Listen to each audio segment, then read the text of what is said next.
Hi everybody, this is Eric Dawson. Welcome to my official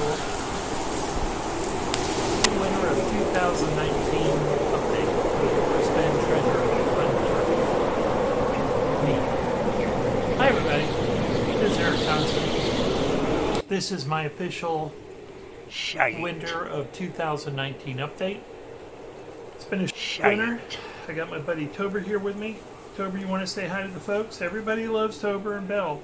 Belle's sleeping in the front room. I mean, the living room. Normal people would call it the living room. The front room. Like I've got a little cabin. This is my back room with my cot. And then I got the front room.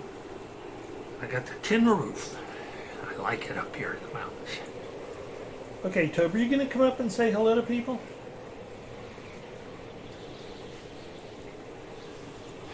Do cats ever do what you ask them to do? Actually, they do. They come to dinner and they come to breakfast. So come here. You want to say hi to the folks? You have fans. I know, I don't understand it either, but they really think you're something. You are a good guy, though. You're purring like crazy. Do you want to come up? Oh God, come here. Jesus, he's holding onto the carpet. Oh my God, he's holding. Would you come here? You're not. Oh God, Tober. He's being silly. I don't know why. Say hi to your fan base. I know. I know. It's hard being a star, isn't it? You're a star. You're Tober. Yeah. You're... Alright, buddy, he just wants to get down. He's becoming less and less enamored of being picked up and shown to the camera, I've noticed. Belle doesn't like it at all. You're a good guy. Okay, so anyway, update to everybody. Went out this fall on my last trip north of Colorado. By the way, this weather here, this is not South Carolina. But I know a lot of people are experiencing this now, so I thought I'd put it up for that wonderful winter ambience. Right here, it's more like a rainy 50s. 50, maybe. We had a couple of days that almost hit 80 back before I went to the hospital, but after my computer got fixed. And so I was going to do, I did do 2 boots on the ground videos for a treasure treasure chest simulation that I'm going to do. And the first day, that shooting, the audio was defective. And then the second day, I just didn't like the footage. But prior to that, I didn't have my editing computer for a month because it went into Geek Squad, and I had to go pull the, if you don't get this damn thing back, I didn't say damn or anything, but then mysteriously after 3 weeks, it was ready within 2 days. And then the other thing was, and I went into atrial fibrillation after I did those 2 videos, and then I have a history of atrial fibrillation. I have a heart ablation. It's a thing where they put catheters up through the veins near your groin, and then they go into your heart, and they zap out these spots that are misfiring. I did that back in 2010, and then I just recently, just a few days ago, did it, and I feel pretty good. I mean, my 2 legs near my groin look like they were beaten with a baseball bat because of the bruises, but that's kind of normal when you've had these things put in your legs for like 3.5-hour operation.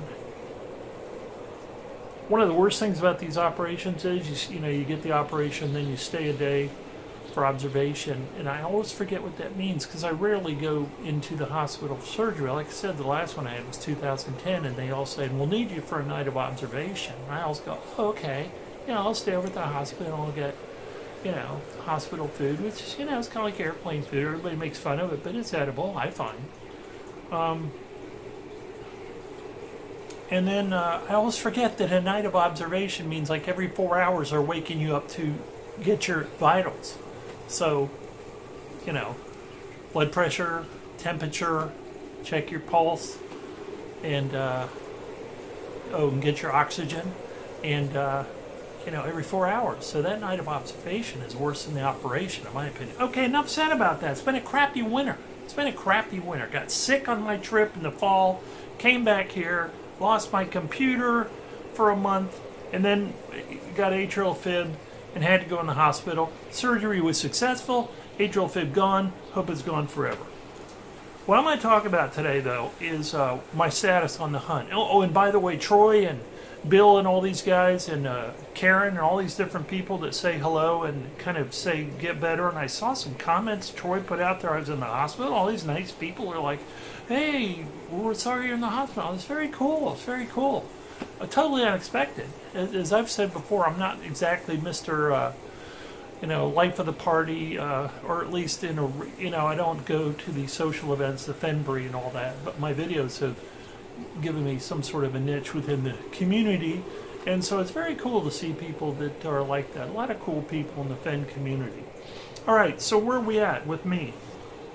Where we're at with me is that I'm still in the hunt, still taken extremely seriously. Just plan on going back out to where I was in the spring or summer. Had to tweak my solve. I'm going to try not to be one of those jerks that says, I'm pretty sure I found out where it is, and I'm going to spend 15 minutes telling you nothing about it. I'm going to tell you a little bit about my solve. It's in the same area I was in last time, in the states of Wyoming and Montana. It's somewhere out there. And what I had said previously was that I had gotten to the home of Brown, and then I got it kind of flummoxed. And even when I was out there on this trip, last trip, I thought I kind of knew what I was doing, and then again, it's my first time boots on the ground there, and I'm driving around. I'm going, yeah. The weather was crappy. It was rainy, kind of like it is today outside. Not like this. This is for the peeps that are going through this kind of weather. Not sure. Yeah, some people are going through this kind of weather.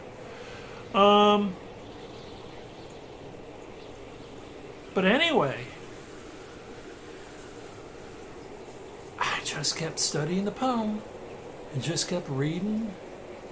And I got into this place where I don't even take it that seriously anymore, in the sense of I let it go. I don't think about it for a while, maybe a day. I don't think about it. I think I think about it virtually every day, but not in the sense of studying. And then I started actually getting a little bit more of a kind of an insight, hopefully, into what I'm doing. So I had said before, I kind of had figured out where Homa Brown is, and I still believe I have totally figured out where Homa Brown is supposed to be, but not totally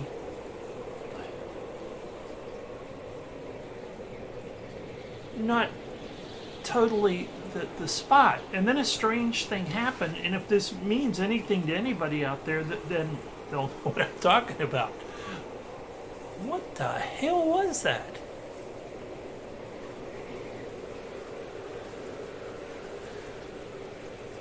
I hope I'm not seeing things. On the camera, monitor, it just showed this big blue flash. Was that me? Were those my eyes thinking that? Or is that on the camera? I guess we'll see. when it replays. So anyway, I had a general understanding of where the Homa Brown should be, but I couldn't pin it down real specifically, because again, when you're boots on the ground, folks, for those of you who haven't been boots on the ground or are planning on it, it's really big out there. It's big out there. Remember, the chest is very small, 10 by 10 by 5, 10 by 10 by 6, whatever it is, inches. Little, not big. So when you're out there and then get out of your car or whatever and you start going into the trees, you go, my God, it could be anywhere here. So I had a feeling of where Homa Brown was, but I couldn't pin it down very specifically to a spot. I had a big area. And here's what happened interesting. Through my further reading and research, I actually started to have two tangents of thought for the same thing. Kind of like overlapping narratives, if you will, for the treasure hunt. through reading the poem and reading Thrill the Chase and reading some books about the area and reading a couple of history books. I'll be open about it. And any of those in their own right, outside of maybe the poem and the Thrill of the Chase, would not get you there, or would not get me there. They gave me I'm talking about the history in the area locale books. They gave me a ambience to work within to figure out what I'm doing. And these two different narratives crossed right at this very particular point, which happened to be very near the spot that I was out there looking for in the fall. That might be confusing. What I'm trying to say is, I had one narrative that got me out to this place that I went, and then that narrative kind of took me off and to somewhere else. I was at home around area, but then I still had to keep going, right? And then all of a sudden, this second narrative, which I got, as if I'm hearing two different stories at the same time. When I realized when I overlapped them on each other, these stories, these narratives, these understandings of mine, these mappings of mine mentally as to where I'm going. Very real place, very real spot. I am flying to a real spot. This is not pie in the sky. You've seen some of my videos on Boots on the Ground. I go to the place. These two narratives, when put together, were essentially talking about the same place. They crisscrossed right at the same place. So then I was like, whoa!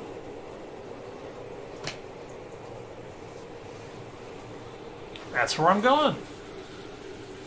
And I'm not even like, Fenn says, you will go with confidence. I literally have something I am looking for, something. It's the first trip I've ever had where I literally am looking for a thing. I'm not even sure it's the blaze, but it's a thing, and then maybe somewhere else, when I'm there will be a blaze. Something that stands out, an object that says, over here.